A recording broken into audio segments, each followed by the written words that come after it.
আলহামদুলিল্লাহ, এই মহাবিশ্বের এক অদ্বিতীয় মালিক আহকামুল হাকিমিন আল্লাহ রাব্বুল আলামিনের আলিশান দরবারে লক্ষ কোটি কৃতজ্ঞতা, সকল সুজুদ যে মহান রব্বুল আলামিন আমাদেরকে সুস্থ রেখে ভালো রেখে রবিউল আউয়াল মাসের দ্বিতীয়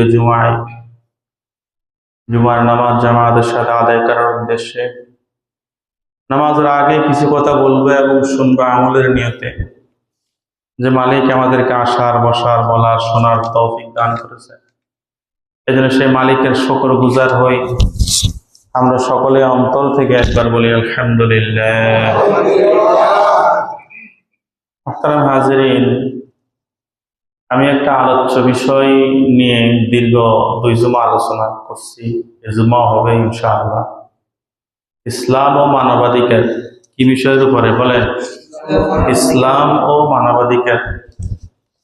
এই বিষয়ের উপরে আমরা আলহামদুলিল্লাহ গত 2 জুমা আলোচনা শুনছিলাম যে মানবাধিকার মধ্যে সর্বপ্রথম হয়েছে মানুষের জন্মের অধিকার, এ সম্পর্কে আলোচনা হয়েছে।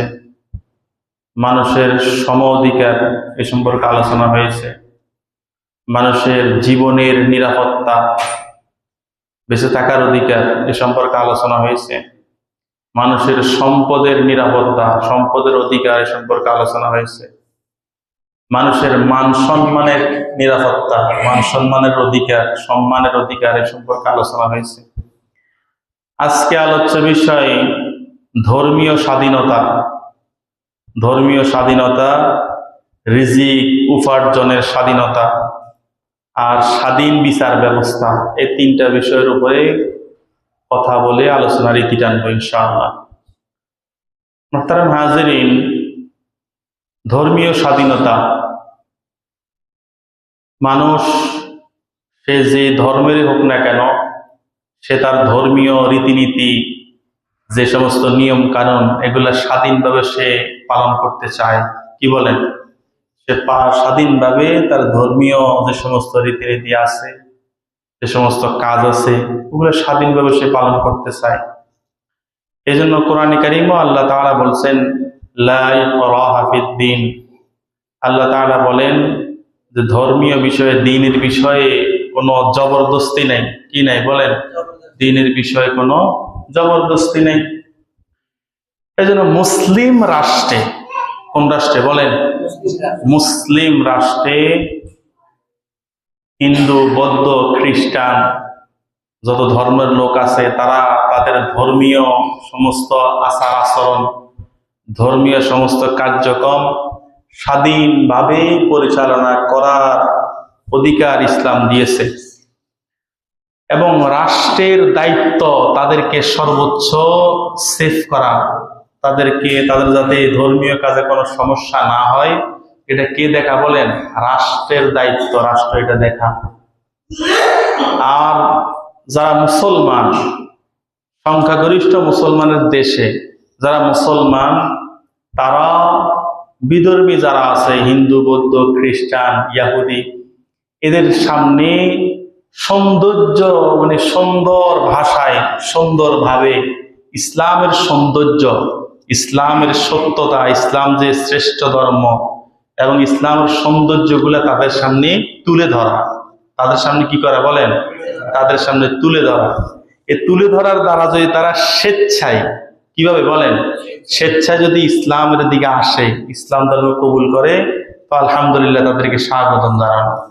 কিন্তু জোর জবরদস্তি করে মুসলমান বানানো, এটা ইসলাম সমর্থন করে না। আমার কথা বুঝছেন নাকি? জোর জবরদস্তি করে তুমি মুসলমান হইতে হবে না, ইসলাম এটা সমর্থন করে না। আপনি তাদের সামনে ইসলামের সৌন্দর্যগুলা তুলে ধরবেন, ইসলাম যে সত্য ধর্ম, ইসলামের যে সৌন্দর্যগুলো, এগুলো কি করা? তুলে ধরা। তো সেই সৌন্দর্যের উপরে আকৃষ্ট হয়ে সে যদি স্বেচ্ছায় নিজে ইসলাম ধর্ম কবুল করতে চায়, তো তাকে স্বাগতম জানানো। হ্যাঁ, ঠিক আছে, আসেন আপনি ইসলাম ধর্ম কবুল করেন। কিন্তু জোর জবরদস্তি করে কাউকে ইসলাম ধর্ম কবুল করানো জায়েজ কি বলেন? নাই। মুহতারাম হাজিরিন, আমরা একটা সূরা সকলেই পারি এবং সকলেই সূরাটা পড়ি। কোরআনে কারিমের 30 নম্বর পারা, সূরাতুল কাফির আমরা পড়ি। বিসমিল্লাহির রহমানির রহিম। কুল ইয়া আইয়ুহাল কাফিরুন। পারেনি আমরা এই সূরা? আমরা তো পারি, এমনকি আমাদের দেশের সংসদও এই সূরার তাফসীর হয়। সংসদে এই সূরার কি হয় বলেন? কথা বলেন, এই সূরার কি হয়? তাফসীর হয়। এই সূরার লাস্টের আয়াত লাকুম দীনুকুম ওয়ালিয়া দীন, এই আয়াতের তাফসীর কোথায় হয় বলেন?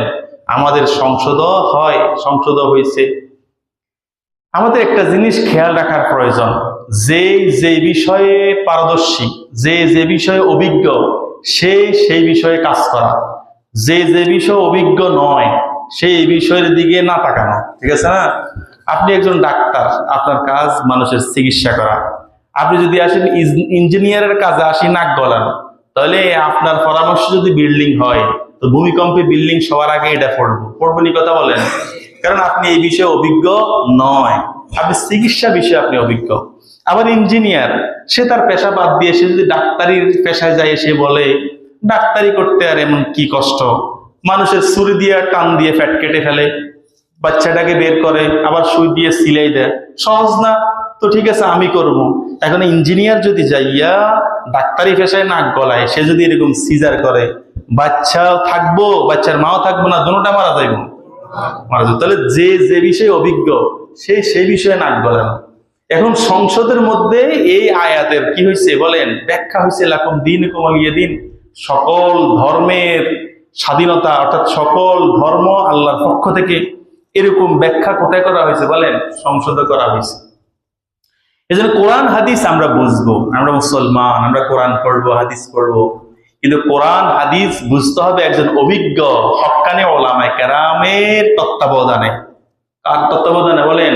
একজন অভিজ্ঞ হক্কানি ওলামায়ে কেরামের তত্ত্বাবধানে। দেখেন না, ডাক্তার যে ডাক্তারি পড়ে, সে 3 বছর 4 বছর ডাক্তারি পড়ার পরে সে কিন্তু ডাক্তারি পেশায় যায় না, সে একজন অভিজ্ঞ ডাক্তারের তত্ত্বাবধানে থাকে, থাকেনি, কথা বলেন?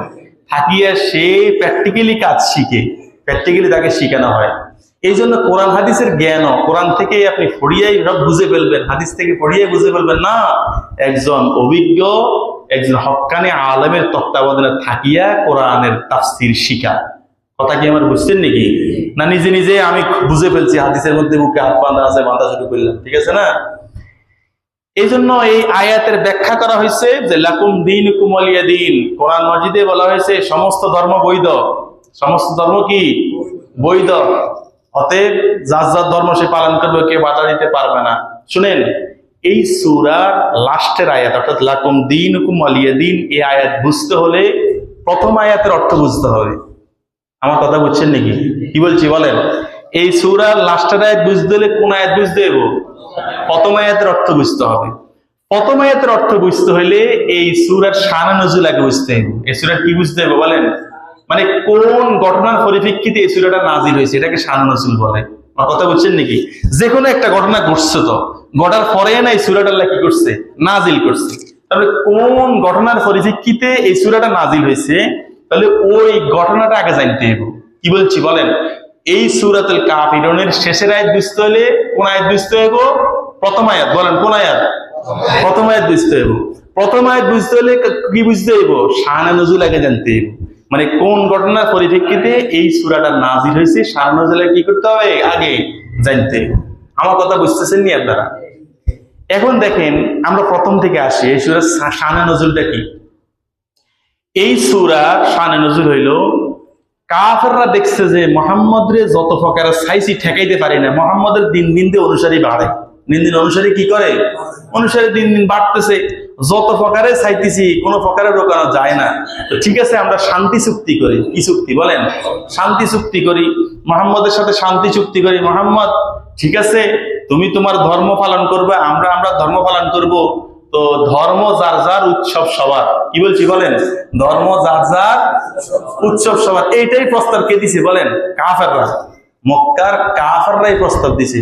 মোহাম্মদ, ধর্ম যার যার, উৎসব সবার। আসো, 1 বছর তুমি আমার প্রতিমার ইবাদত করবে। নাউজুবিল্লাহ বলেন না? কার ইবাদত? 1 বছর তুমি আমাদের মূর্তির ইবাদত করবে, আরেক বছর আমরা তোমার আল্লাহর ইবাদত করব। তার মানে কি? ধর্ম যার যার, উৎসব কি বলেন? সবার। এই স্লোগানে আসো আমরা একত্রিত হই। যখন এই প্রস্তাব রাসূলুল্লাহ সাল্লাল্লাহু আলাইহি সাল্লামকে দিছেন, তখন আল্লাহ তাআলা এই সূরা নাযিল করছেন। সুবহানাল্লাহ বলেন না? তাহলে শানুল নুজুল আপনারা বুঝছেন নাকি? এই সূরা শানুল নুজুল বুঝছেন নি? কথা বলেন। কোন ঘটনার পরিস্থিতিতে এই সূরা নাযিল হয়েছে? ওই কাফেররা প্রস্তাব দিছে, 1 বছর আপনি আমাদের খোদা, আমরা যারা তাদের ইবাদত করি মূর্তি, এদেরকে আপনি সিজদা দিবেন, এদের ইবাদত করবেন, আরেক বছর আমরা আপনার আল্লাহর কি করব? ইবাদত করব। যখন এই প্রস্তাব দিছে তখন আল্লাহ এই সূরা নাযিল করছে। এই সূরার বলছিলাম শেষের আয়াত বুঝতে হলে কোন আয়াত বুঝতে হবে? প্রথম আয়াত বুঝতে হবে। এবার প্রথম আয়াত আল্লাহ কি বলতেছে? বিসমিল্লাহির রহমানির রহিম, কুল ইয়া আইয়ুহাল কাফিরুন। আল্লাহ তাআলা বলতেছেন, তোমরা যারা সিদ্ধান্ত নিয়ে ফেলেছো, তোমরা যারা কি নিছো? সিদ্ধান্ত নিয়ে ফেলেছো তোমরা মূর্তি পূজাই করবে, এটার মধ্যেই তোমরা থাকবা, এটা সত্য না। এটাই যখন সিদ্ধান্ত করে ফেলেছো, তো কুল ইয়া আইয়ুহাল কাফিরুন, হে নবী আপনি বলেন এরা সকলে কাফের। এরা সকলে কি বলেন? কাফের। অর্থাৎ যারা মূর্তি পূজার ব্যাপারে সিদ্ধান্ত নিয়ে ফেলছে, মূর্তি পূজাই করবে, এখান থেকে এরা কি করবে না? আর সরবে না। অতএব হে রাসূল আপনি বলেন, কুল ইয়া আইয়ুহাল কাফিরুন, হে কাফের সম্প্রদায়। তার মানে যারা আল্লাহ ছাড়া অন্য কাউকে সিজদা দিবে, অন্য কারো ইবাদত করবে, এই বক্তব্য অনুযায়ী তারা কি? ওর কথা বলে না, তারা কি? তারা হচ্ছে কাফের। বুঝছেন নি আমার কথা? কোন ব্যক্তিকে আমরা বলছি নাকি? না, মানে যারা আল্লাহ ছাড়া অন্য কারো ইবাদত করবে, আল্লাহ ছাড়া অন্য কাউকে সিজদা দিবে, আল্লাহ ছাড়া অন্য কারো দাসত্ব করবে, অন্য কাউকে সিজদা দিবে, ইবাদত করবে, তারা কি বলেন? কাফের। কথা বুঝছেন নাকি? এবার লাস্টের আয়াতে আসেন। লাস্টের আয়াতে আল্লাহ কি বলছেন? লাকুম দীনুকুম ওয়ালিয়া দীন। তোমাদের কর্ম কর্মফল তোমাদের, আমার কর্ম কর্মফল আমার। অর্থাৎ তোমরা সিদ্ধান্ত নিয়েছো মূর্তি পূজাই তোমরা করিবে, তো তোমাদের কর্মফল, তোমাদের কর্ম, কর্ম কি? মূর্তি পূজা। বলেন কর্ম কি?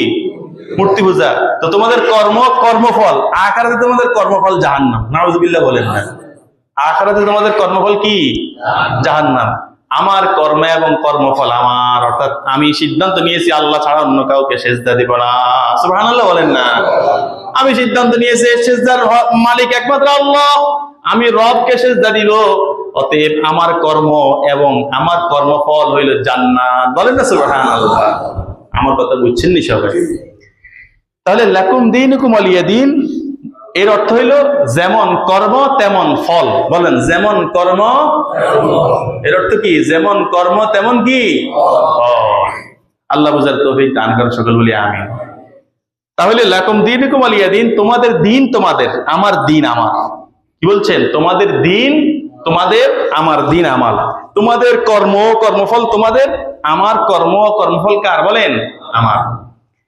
এই জন্য ইসলামী রাষ্ট্রে যদি বিধর্মীরা, হিন্দু বৌদ্ধ খ্রিস্টান যারা থাকবে, এরা এদের ধর্মীয় কাজ স্বাধীনভাবে করবে। বলেন এদের ধর্মীয় কাজ কি করবে? বলেন স্বাধীনভাবে করবে। মুসলমান এদের ধর্মীয় কাজে আঘাত দিতে পারবে না, এটা জায়েজ নাই। বলেন মুসলমান সেফ করবে। মুসলমান কি করবে? বলেন সেফ করছেনি মুসলমানরা? কথা বলেন, ওরা কথা বলেন। মুসলমান সেফ করছেনি? মুসলমান মাদ্রাসার ছাত্ররা মন্দির পাহারা দিয়েছে। কারা? বলেন যাদের বিরুদ্ধে ট্যাগ লাগাইছে জঙ্গি, সেই মাদ্রাসার ছাত্ররা, মুসলমানেরা মন্দির পাহারা দিয়েছে। এটা কার সৌন্দর্য? ইসলামের সৌন্দর্য। কথা বলেন কার সৌন্দর্য? এটা ইসলামের সৌন্দর্য। মুসলমান পাহারা দিবে। মুসলমান কি করবে? বলেন যেহেতু সংখ্যাগরিষ্ঠ মুসলমান, সংখ্যাগরিষ্ঠ কি? বলেন সংখ্যাগরিষ্ঠ মুসলমান। অতএব মুসলমান এই বিধর্মী যারা আছে, এদের মন্দির, এদের ইবাদতে, এরা যে ইবাদত করে আর কি, এগুলো যাতে কোনো নষ্ট না হয়, কেউ আঘাত না করে, এটা সেভ করবে কে? বলেন মুসলমান সেভ করবে। সুবহানাল্লাহ। কিন্তু এর বিপরীতে আপনি ভারতে সংখ্যাগরিষ্ঠ মুসলমান না হিন্দু? ওরে কথা বলে না? সংখ্যাগরিষ্ঠ মুসলমান না হিন্দু? ওইখানে আমাদের বাবরি মসজিদ যখন ভাঙা ধরছে, তখন হিন্দুরা খাড়াইছে সবাই। কেন খাড়াইছিনি? মানতে পারতেন না, খাড়াইছিনি কেউ? হ্যাঁ, এই মুসলমান, এটা ইসলামের সৌন্দর্য। এটা কার সৌন্দর্য? কথা বলেন ইসলামের সৌন্দর্য।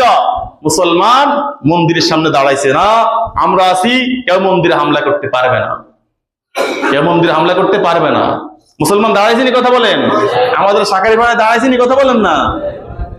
কিন্তু ওটাও তো সংখ্যাগরিষ্ঠ হিন্দু রাষ্ট্র। ওইখানে মুসলমানরা প্রকাশ্যে গরু গোশত খেতে পারে না। বলেন প্রকাশ্যে গরু গোশত খাইতে পারে না। এজন্য মুসলমান থেকে শিখো। কার থেকে শিখতে হবে কথা বলেন? বিজাতিরা মুসলমান থেকে শিখো। আদর্শ কাকে বলে? মুসলমান থেকে শিখো। বাংলার মাদ্রাসার ছাত্র, ছোট ছোট ছাত্ররা বাংলার মুসলমান দেখায় দিয়েছে, মুসলমান থেকে শিখো। এই জন্য মুসলিম সংখ্যাগরিষ্ঠ রাষ্ট্রে হিন্দু, বৌদ্ধ, খ্রিস্টান তারা তাদের ধর্মীয় কাজ স্বাধীনভাবে করবে, তাদের ধর্মীয় কাজে বাধা প্রদান করা যাবে না, বরং মুসলমান সেফ করবে, তাদেরকে যাও কেউ হামলা করতে না পারে। আমাদের দেশে যেটা হয়, আমাদের দেশে এগুলো হইতো না, হিংস্র রাজনীতির কারণে। কি রাজনীতি কথা বলেন? হিংস্র রাজনীতির স্বার্থ উদ্ধারের জন্য এরা রাত্রে যায় আগুন দেয়, দিনে তারা সমাজসেবক। বলেন দিনে তারা কি? মন্দিরে আগুন দিছে কি আমরা দেখবো, উপযুক্ত বিচার করব, কিন্তু রাত্রে কাম করছে কারা? ওরে কথা বলে না, কাম করছে কারা? হেতারাই যে কাম করে, দিনে তারা এটা করছে কি আমরা দেখবো। এদের এই নিকৃষ্ট কাজ থেকে এই বাংলাদেশের প্রত্যেকটা জনগণকে হেফাজত করে সকল বলি আমিন। তাহলে মোহতারাম হাজিরিন, যে কথা বলতেছিলাম যে মুসলিম রাষ্ট্রে মুসলমানরা বিধর্মী যারা আছে থাকবে, এদের ধর্মীয় স্বাধীনতা যাতে যার যার ধর্ম সে স্বাধীনভাবে পালন করতে পারে এটা দেখবে। তবে আমি যে আয়াতে কারিমা তেলাওয়াত করছি, আল্লাহ রাব্বুল আলামিন কোরআনে কারিমে বলেন, বিসমিল্লাহির রহমানির রহিম, ওমান ইয়াবতাগি গায়রাল ইসলামি দীনান ফালান ইউকবালা মিনহু। আল্লাহ তাআলা বলেন, কিয়ামতের ময়দানে ইসলাম ছাড়া যদি অন্য কোনো মতাদর্শ নিয়ে আসো, ইসলাম ছাড়া অন্য কোনো কিছু নিয়ে যদি আসো, তো ওগুলা আমার দরবারে গ্রহণযোগ্য হবে না। ওগুলো আমার কাছে কি হবে না? ওগুলো আমার দরবারে গ্রহণযোগ্য হবে না। গ্রহণযোগ্য হবে একমাত্র কি বলেন? ইসলাম। কথা বলে না, কি হবে? ইসলাম। এই জন্য আল্লাহ তাআলা বলেন, ওয়াহুয়া ফিল আখিরাতি মিনাল খাসিরিন। যারা এরকম অন্য কোন মতাবলম্বী, অন্য কোন ইসলাম ছাড়া অন্য কিছুতে যাবে, তারা ভয়াবহ ক্ষতিগ্রস্তর সম্মুখীন হবে। নাউজুবিল্লাহ। তাহলে যেটা বলতেছিলাম যে ইসলাম ও মানবাধিকার, আমার আলোচ্য বিষয় কি বলেন? ইসলাম ও মানবাধিকার। বলছিলাম এই কয়েক জুমা লাগবে বিষয়ের উপর আলোচনা। আজকের আলোচনা কি? ধর্মীয় স্বাধীনতা। কি বলেন? ধর্মীয় স্বাধীনতা। যেহেতু বাংলাদেশ সংখ্যাগরিষ্ঠ মুসলমানের দেশ, এদেশে ইহুদিও থাকবে, খ্রিস্টানও থাকবে, হিন্দুও থাকবে, বৌদ্ধও থাকবে। তাদের ধর্মীয় কাজকার স্বাধীনতা পালন করা, এটা দায়িত্ব মুসলমানরা নিবে। কারা বলেন? মুসলমানরা যে মন্দির ভাঙবো কথা বলেন না, মুসলমানরা মন্দির পাহারা দিবে। কেউ যাতে মুসলমানদের উপরে দায় চাপাতে না পারে। আল্লাহ আমাদেরকে বুঝার তৌফিক দান করুন, সকল বলি আমিন। দ্বিতীয় হচ্ছে জীবিকা উপার্জনের স্বাধীনতা। কি বলেন? জীবিকা উপার্জনের স্বাধীনতা। জীবিকা উপার্জনের স্বাধীনতা প্রত্যেকটা মানুষের মৌলিক যেই জিনিসটা হইল খাদ্য, বস্ত্র, বাসস্থান। বলেন কি বলছি? খাদ্য, বস্ত্র, বাসস্থান। এই তিনটা জিনিস মানুষের মৌলিক না? কথা বলেন। এই তিনটা জিনিসের জন্য মানুষ কি করতে হবে? এই তিনটা জিনিসের জন্য মানুষ শ্রম দিতে হবে। কি দিতে হবে বলেন? শ্রম দিতে হবে। শ্রমের মাধ্যমেই তো সে সম্পদ উপার্জন করবে, সম্পদের দ্বারাই তো সে খাদ্য, বস্ত্র, বাসস্থানের ব্যবস্থা করবে। ইসলাম মানুষকে সম্পদ উপার্জনের যতগুলা মাধ্যম দিয়েছেন, যতগুলা কাজকে বৈধতা দিয়েছেন, তার মধ্যে সর্বোত্তম হইল শ্রমের মাধ্যমে সম্পদ উপার্জন করা। সুবহানাল্লাহ বলেন না? এটা ইসলামের কাছে সবচেয়ে প্রিয়। সুবহানাল্লাহ। এই জন্য হাদিসের মধ্যে আসছে, আল্লাহর নবী জনাব রাসূল করিম সাল্লাল্লাহু আলাইহি ওয়াসাল্লাম ইরশাদ করেন যে শ্রমের মাধ্যমে জীবিকা উপার্জনকারী আল্লাহ তাআলার বন্ধু। সুবহানাল্লাহ বলেন না? কিসের মাধ্যমে বলেন? শ্রমের মাধ্যমে জীবিকা উপার্জনকারী আল্লাহ তাআলার বন্ধু। আবু দাউদ শরীফের মধ্যে হাদিস আসছে, আল্লাহর নবী জনাব রাসূল করিম সাল্লাল্লাহু আলাইহি ওয়াসাল্লাম ইরশাদ করেন, উত্তম খাবার কোনটা? রাসূল বলেন, উত্তম খাবার হইল যেটা নিজের হাতে অর্জিত খাবার হইল উত্তম খাবার। সুবহানাল্লাহ বলেন না? নিজের হাতে অর্জিত খাবার হইল কি বলেন? উত্তম খাবার। এরপর আল্লাহর হাবিব বলেন, সন্তানের উপার্জন নিজের উপার্জনের মতো। সুবহানাল্লাহ বলেন না? কার উপার্জন? সন্তানের উপার্জন। আমার সন্তান উপার্জন করবে, তার উপার্জনের টাকা আমার টাকার মতো। সুবহানাল্লাহ বলেন না? এদের মুহতারাম হাজরিন, শ্রমের মাধ্যমে জীবিকা উপার্জন করা। কোরআন কারীমে আল্লাহ তাআলা বলছেন, আল কাসিবু লাকাদ খালাকনাল ইনসানা ফি কাবাদ। আমি মানুষকে শ্রম নির্ভর করে সৃষ্টি করেছি। সুবহানাল্লাহ বলেন না? কিভাবে বলেন? আমি মানুষকে শ্রম নির্ভর করে সৃষ্টি করেছি। এই নিয়ম নীতির বাইরে কোনো মানুষ, নবী রাসূলরাও নাই। নবী রাসূলরাও শ্রমের মাধ্যমে জীবিকা উপার্জন করেছে। বলেন, নবী রাসূলরা কিসের মাধ্যমে? শ্রমের মাধ্যমে জীবিকা উপার্জন নবী রাসূলরা করেছেন। এই জন্য মানুষ তার মেধা দিয়ে, তার রুচি দিয়ে, মানুষ এক একজন এক এক কাজে, এক এক পেশায় নিযুক্ত হবে। প্রত্যেকের কাজ একটা হবে না, হবে নি? কথা বলেন। প্রত্যেকের কাজ যদি রিক্সা চালানো হতো, বাস চালাইবো কে? মানুষ বিপদে পড়বে না? তাহলে এক একজন রুচি এবং তার যোগ্যতা দিয়ে এক একজন এক এক পেশায় নিযুক্ত হবে। এক একটা কাজ সে কি করবে? করবে। এজন্য পেশার কারণে, কাজের কারণে মানুষ দামি, এই নিকৃষ্ট এরকম বলা যাবে না। বুঝছেন নাকি? এই লোক সরকারি চাকরি করে, সম্মানী ব্যক্তি, আর এই তো সুইফার, ধরো নিকৃষ্ট ব্যক্তি। শ্রমের দ্বারা, কাজের দ্বারা মানুষকে উঁচু নিচু এটা সাব্যস্ত করা যাবে না। মানুষ উঁচু নিচু হয় কিসের দ্বারা? মানুষ সম্মানিত হয় ইন্না আক্রামাকুম ইনদাল্লাহি আতকাকুম, তাকওয়ার দ্বারা। সুবহানাল্লাহ বলেন না? মানুষ সম্মানিত হয় কিসের দ্বারা? বলেন, তাকওয়ার দ্বারা, কাজের দ্বারা না। এটা কাজ, তার পেশা, সেই কাজ করতেছে। আপনি তাকে সুইফার বলেন, কিন্তু সুইফার যদি না থাকে, আপনি 1 মাস বাথরুম, 2 মাস, 3 মাস, 6 মাস পরে যখন ফুরি যাবে বাথরুম, তখন বুঝবেন সুইফারের কি দাম। বুঝবেন? কথা বলেন না? আল্লাহ বুঝার তৌফিক দান করে সকল বলি আমিন। এই জন্য মোহতারাম হাজিরিন, শ্রমের মাধ্যমে জীবিকা উপার্জন করা, হাদিসের মধ্যে আসছে, আল্লাহ নবী জনাব রাসূল করিম সাল্লাল্লাহু আলাইহি ওয়াসাল্লাম ইরশাদ করেন, তোমরা ব্যবসার মাধ্যমে তোমাদের সম্পদকে বৃদ্ধি করো, না হলে যাকাতের মাধ্যমে তোমাদের সম্পদ কমে যাবে, খরচ হবে। সম্পদ আছে, সম্পদকে সে শুধু যদি রেখে দেয়, তো যাকাত দিতে দিতে সম্পদ আর থাকবে না। কথা বলেন না? না। এই যে রাসূল সম্পদ, ব্যবসার মাধ্যমে সম্পদ কি করো? বাড়াও, সম্পদকে বৃদ্ধি করো। সুবহানাল্লাহ বলেন না? এই জন্য তিরমিজি শরীফের মধ্যে হাদিস আছে, হযরত আব্দুল্লাহ ইবনে উমর রাদিয়াল্লাহু তাআলা থেকে হাদিস বর্ণিত, আল্লাহর নবী জনাব রাসূল করিম সাল্লাল্লাহু আলাইহি ওয়াসাল্লাম ইরশাদ করেন, সত্যবাদী, আমানতদার, মুসলমান, ব্যবসায়ী, নবী, সিদ্দিক, শহীদদের সাথী হবে। সুবহানাল্লাহ বলেন না? কোন ব্যবসায়ী? বলেন, ওর কথা বলে না। সত্যবাদী, কথা বলেন। সত্যবাদী, আমানতদার, মুসলমান। সত্যবাদী আছে, আমানতদারি আছে, মুসলমান ন, এতে কি শহীদদের সাথী হবে নাকি? বলেন না। সত্যবাদী, আমানতদার, মুসলমান, ব্যবসায়ী, সে নবীদের সাথে, সিদ্দিকদের সাথে, শহীদদের সাথে জান্নাতে তাদের সাথী হবে। সুবহানাল্লাহ।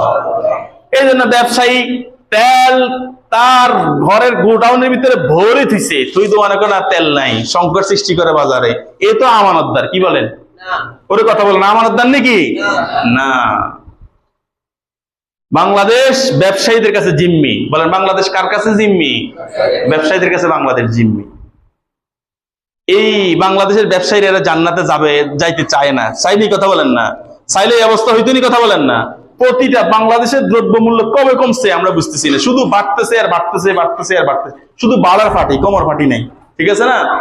আল্লাহ হেদায়েতের উপরে উঠার তৌফিক দান করে সকল বলি আমিন। ব্যবসায়ীরা যদি এই সত্যবাদী এবং আমানতদারের সাথে, মুসলমান ব্যবসায়ী সত্যবাদী আমানতদারের সাথে ব্যবসা করে, তো তার হাসর হবে নবীদের সাথে, সিদ্দিকদের সাথে, শহীদদের সাথে। ভাই, দুনিয়াতে একটু ব্যবসা একটু কম হোক না, দুনিয়াতে ব্যবসা একটু কম হোক না, কিন্তু আখিরাতে নবীদের সাথে যদি আমার জান্নাতটা থাকে, শহীদদের সাথে যদি জান্নাতে জায়গা থাকে, সিদ্দিকদের সাথে জান্নাতে জায়গা থাকে। আর দুনিয়াতে ব্যবসা করলাম, ডাকাতি করলাম, আমানতের খেয়ানত করলাম, মিথ্যা বলে ব্যবসা করলাম, তো দুনিয়ার সম্পদ কবরে নেওয়ার মতো কাফনে কাপড়ে পকেট আসেনি। কথা বলেন না? আসেনি? কথা বলেন না? আল্লাহ বুঝার তৌফিক দান করে সকল বলি আমিন। মুহতারাম হাজরিন, যে কথা বলতেছিলাম যে ধর্মীয় স্বাধীনতা এবং রিজিক উপার্জনের স্বাধীনতা, এই দুইটা সম্পর্কে আলোচনা হয়েছে। তৃতীয়, স্বাধীন বিচার ব্যবস্থা। কি বলেন? স্বাধীন বিচার ব্যবস্থা। যে কোনো রাষ্ট্রে বা সমাজে যদি ইনসাফ ভিত্তিক বিচার ব্যবস্থা না থাকে, স্বাধীন বিচার ব্যবস্থা না থাকে, তো ওই সমাজ ব্যবস্থা, রাষ্ট্র ব্যবস্থা ঠিক থাকে না। থাকেনি? কথা বলেন না? না, ওই রাষ্ট্র ব্যবস্থা ঠিক থাকে না, সমাজ ব্যবস্থা ঠিক থাকে না, যদি স্বাধীন আমানতদারের সাথে বিচার ব্যবস্থা ঠিক না থাকে। এই বিচার ব্যবস্থা কি জিনিস এটা রাসূল দেখায় গেছেন। কে দেখায় গেছেন? বলেন, রাসূলুল্লাহ সাল্লাল্লাহু আলাইহি ওয়াসাল্লাম দেখায় গেছেন। দেখেন হাদিস শরীফের মধ্যে আসছে, আল্লাহর নবী জনাব রাসূল করিম সাল্লাল্লাহু আলাইহি ওয়াসাল্লামের জমানায় একজন কুরাইশ বংশীয় মহিলা চুরি করছে। চুরির অপরাধ যখন এই মহিলা রাসূল করিম সাল্লাল্লাহু আলাইহি ওয়াসাল্লামের কাছে আসছে, এখন তার অপরাধ, এই চুরির অপরাধে তার হাত কেটে দেওয়া হবে। কি কাটি দেওয়া হবে বলেন? চুরি করলে এক হাত কেটে দাও, আবার চুরি করলে এক পা কেটে দাও, আবার চুরি করলে আরেকটা হাত কেটে দাও, আবার চুরি করলে আরেকটা পা কেটে দাও। এরপরে যদি চুরি করে তখন শুলিতে চড়াইয়া তাকে মৃত্যুদণ্ড কার্যকর করা হবে। বাংলাদেশে যে এত চোর, এত দুর্নীতিবাজ, একটা চোর যদি এরকম হাত কাটে দিত তো হাজার চোর, লক্ষ চোর সোজা হয়ে যেত। ওই তুমি কথা বলেন না? সবচেয়ে বড় চোর কলমের চোর। কি চোর কথা বলেন না? কলমের চোর, কলমের খোঁচার চোর সবচেয়ে বড় বড় ডাকাইতেরা। আল্লাহ এদের সকলকে হেদায়েতের উপরে উঠান, সকলে বলি আমিন। আমাদেরকে আল্লাহ হেদায়েতের উপরে, সকলে বলি আমিন। তো বলতেছিলাম যে রসুলের জমানায়, রসুল যখন মদিনার শাসনকর্তা, ওই সময় একজন কুরাইশ বংশীয় মহিলা চুরির দায়ে এখন তার হাত কাটবে। এখন সাহাবায়ে কেরাম এরা খেয়াল করছেন যে কুরাইশ বংশের মহিলা, কোন বংশের মহিলা? কুরাইশ বংশের মহিলা, রসুলের বংশের মহিলা। এখন এর হাত কাটি দিলে ইজ্জতটা কোন জায়গা যায় দাঁড়ায়। অতএব রসুলকে যাইয়া একটু সুপারিশ করিয়া যদি হাতের জায়গায় কমাইয়া একটু আঙ্গুল কেটে দেওয়া হয়, আঙ্গুলের মাথা কেটে দেওয়া হয়, শাস্তিটা যদি একটু শিথিল করা হয়, তাহলে ইজ্জতটা মোটামুটি একটু থাকবে। ইজ্জতটা কি করবে কথা বলেন? থাকবে। এখন সাহাবায়ে কেরাম পরামর্শ করে কে বলবে? রাসূলুল্লাহ সাল্লাল্লাহু আলাইহি ওয়াসাল্লামের কাছে কে বলবে? কেউ সাহস করতেছে না। তখন পরামর্শ করলো যে রসুলের প্রিয় কে, আবু বকর যাক, ওমর যাক না, কোনো সাহাবী সাহস করতেছে না। তখন সিদ্ধান্ত হইল যে একজন শিশু, ছোট মা, ছোট, তার দ্বারাই খবরটা দিলে মোটামুটি রাসূলের কানে আওয়াজটা একটু পৌঁছাইবে যে রসুল, যার আপনি শাস্তি দিবেন এ তো কুরাইশ বংশীয় মহিলা। এ কি বলেন? কুরাইশ বংশীয় মহিলা, এর শাস্তিটা একটু শিথিল করলে মনে ভালো হয়। যে কোনো একটা নাবালেগ শিশু যায় রসুলের কানে একটু বলে দিবে। এখন শিশু বলবে, শিশুটাকে শিশু সিদ্ধান্ত করলো যে এটা হযরত ওসামা। কে বলেন? ওসামা, রসুলের নাতি, রসুলের কি বলেন? ফালক পুত্রের ছেলে। রসুলের ফালক পুত্র হযরত যায়েদ রাদিয়াল্লাহু তাআলা আনহু। হযরত যায়েদ রসুলের ফালক পুত্র কিভাবে হয়েছে? হযরত খাদিজাতুল কুবরা রাদিয়াল্লাহু তাআলা আনহা উনার চাচাতো ভাই বাজার থেকে 4টা গোলাম খরিদ করে নিয়ে আসছে। আনার পরে খাদিজাতুল কুবরা রাদিয়াল্লাহু তাআলার কাছে আসছে, আসিয়ে বলল, খাদিজা আমি 4টা গোলাম কিনে নিয়ে আসছি, তোমাকে আমি একটা হাদিয়া দেব। এখন এই 4টার মধ্যে তোমার কোনটা পছন্দ, এটা তুমি পছন্দ করো। হযরত খাদিজাতুল কুবরা রাদিয়াল্লাহু তাআলা আনহা হযরত যায়েদের চেহারা দিকে তাকাইয়া বুঝছেন, চেহারা দেখলে বোঝা যায় যে ছেলেটা ভালো, ভদ্র। তো হযরত খাদিজাতুল কুবরা রাদিয়াল্লাহু আনহা বলেন, না, আমার এই ছেলেটাকে পছন্দ হয়েছে, আমি যায়েদকে নিব। রাত্রিবেলা যখন রাসূল করিম সাল্লাল্লাহু আলাইহি ওয়াসাল্লাম ঘরে আসছেন, আসার পরে হযরত আম্মাজান খাদিজাতুল কুবরা রাদিয়াল্লাহু আনহা বলেন, ওগো আল্লাহর নবী, আমার কাছে একটা হাদিয়া আসছে, আমি হাদিয়া দিয়ে কি করব? আমি এই হাদিয়াটাকে আপনাকে দিতে চাই। আপনাকে কি করতে চাই? দিতে চাই।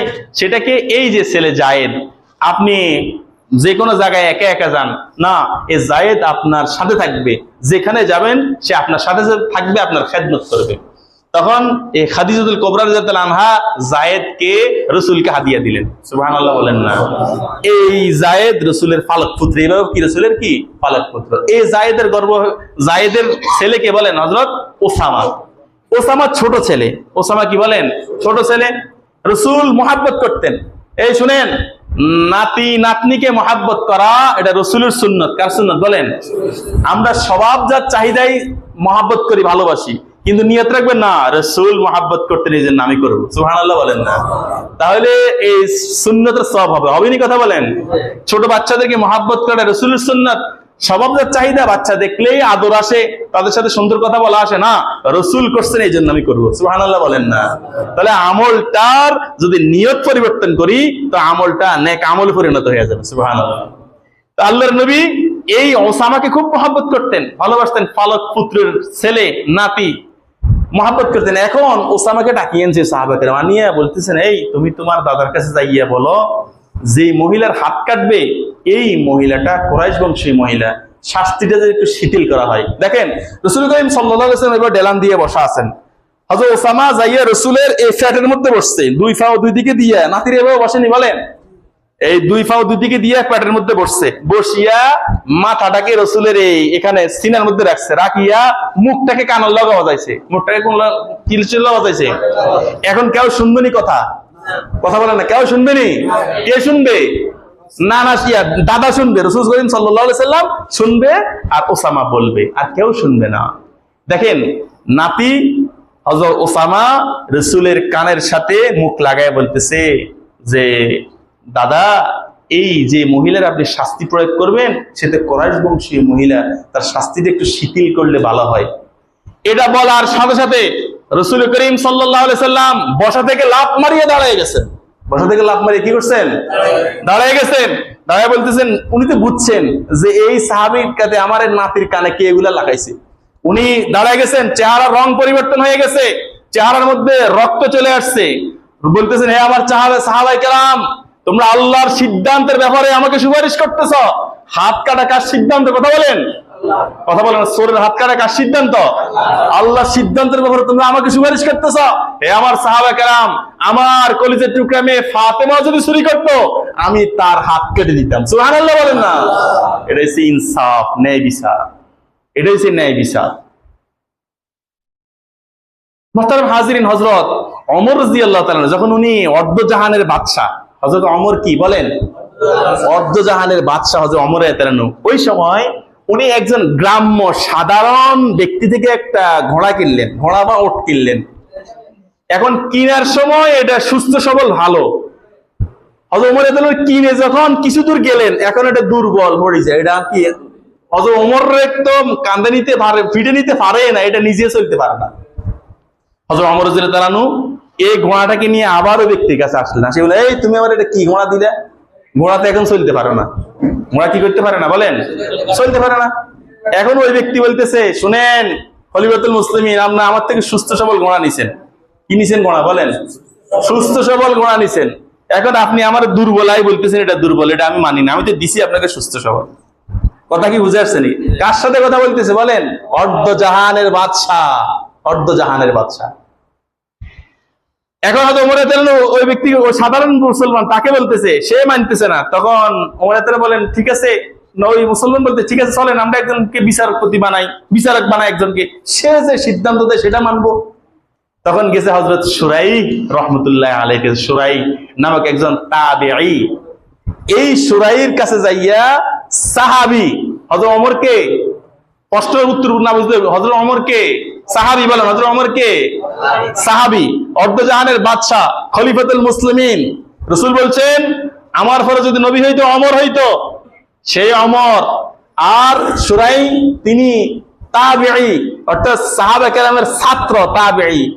এই ওমর রাদিয়াল্লাহু আনহু ওই তাবিঈ হযরত শুরাইয়ের কাছে বিচারের জন্য গেছে। শুরাই বলতেছে, তখন দুজনের কথা শুনছে, শুনিয়া বলতেছে, খলিফাতুল মুসলিমিন, এখানে দুইটা সূরত আছে। একটা হচ্ছে আপনি যে অবস্থায় ঘোড়াটাকে নিছেন ওই অবস্থায় ফিরে দিতে হবে।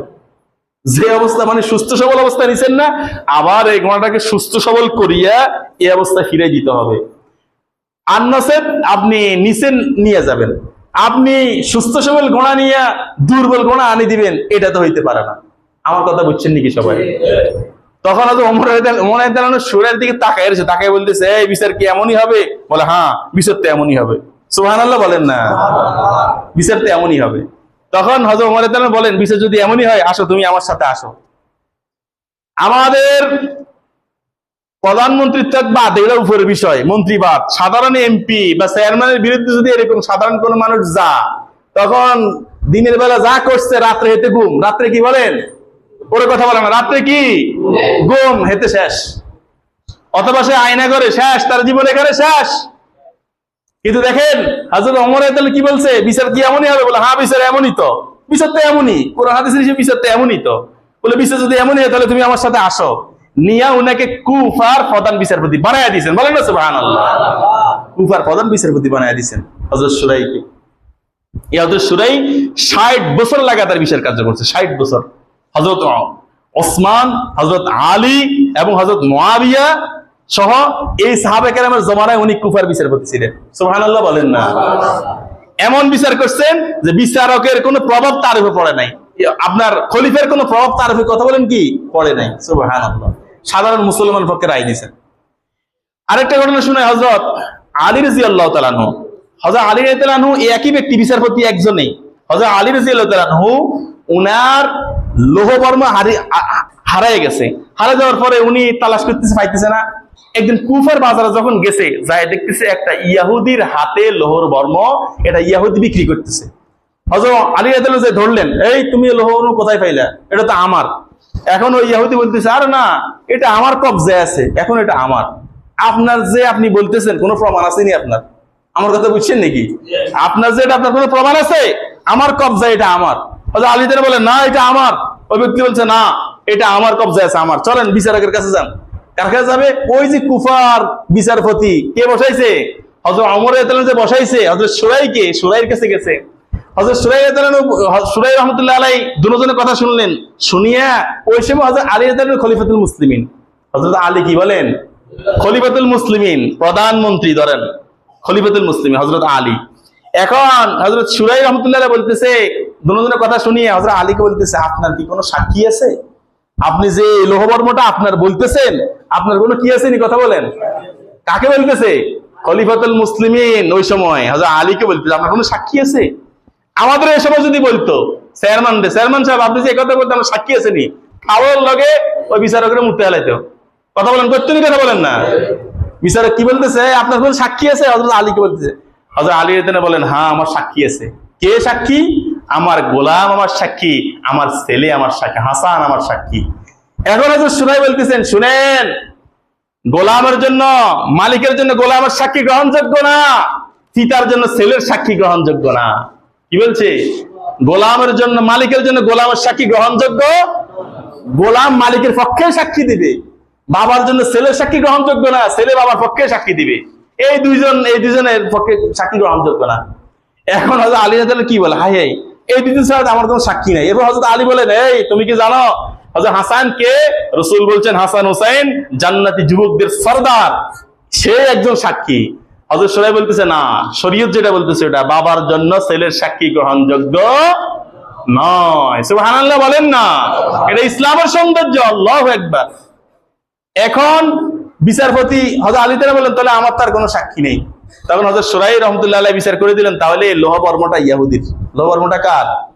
ইহুদির। এখন ইহুদি এই বিচার, ইসলামের সৌন্দর্য দেখিয়া তার মন গলে গেছে। সে বলতে, হায় হায়, ইসলাম ধর্ম, একজন সে রাষ্ট্রপ্রধান, খলিফাতুল মুসলিমিন, সে সাধারণ তার অধীনস্থ বিচারপতির কাছে আসছে, আসিয়া বিচার আমার পক্ষে কি দিছে, রায় দেওয়া হয়েছে। এটা ইসলামের সৌন্দর্য।